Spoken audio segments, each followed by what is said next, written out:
بسم الله الرحمن الرحيم والمرسلات عرفا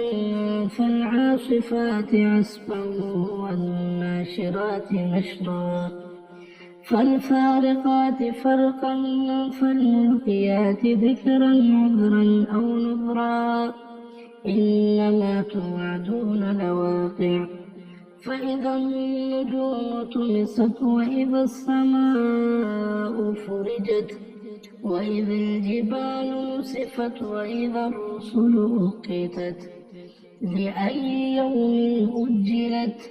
ليوم الفصل وما أدراك ما يوم الفصل ويل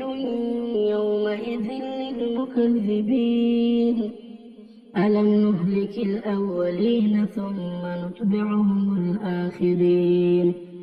كذلك نفعل بالمجرمين ويل يومئذ للمكذبين ألم نخلقكم من ماء مهين فجعلناه في قرار مكين إلى قدر معلوم فقدرنا فنعم القادرون ويل يومئذ للمكذبين ألم نجعل الأرض كفاة أحياء وأمواتا وجعلنا فيها رواسي شامخات وأسقيناكم ماء فراتا ويل يومئذ للمكذبين انطلقوا إلى ما كنتم به تكذبون انطلقوا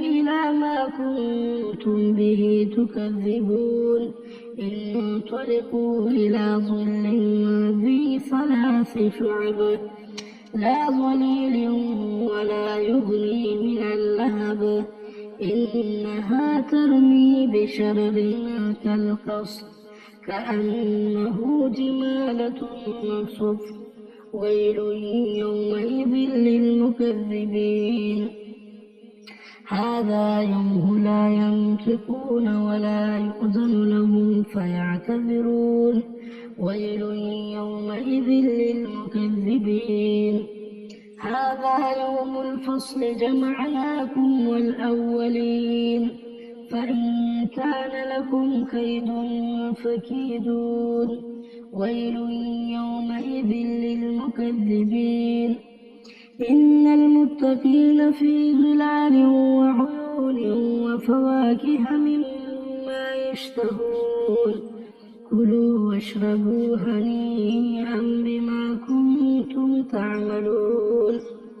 إنا كذلك نجزي المحسنين ويل يومئذ للمكذبين كلوا وتمتعوا قليلا إنكم مجرمون ويل يومئذ للمكذبين وإذا قيل لهم اركعوا لا يركعون ويل يومئذ للمكذبين فبأي حديث بعده يؤمنون صدق الله العظيم.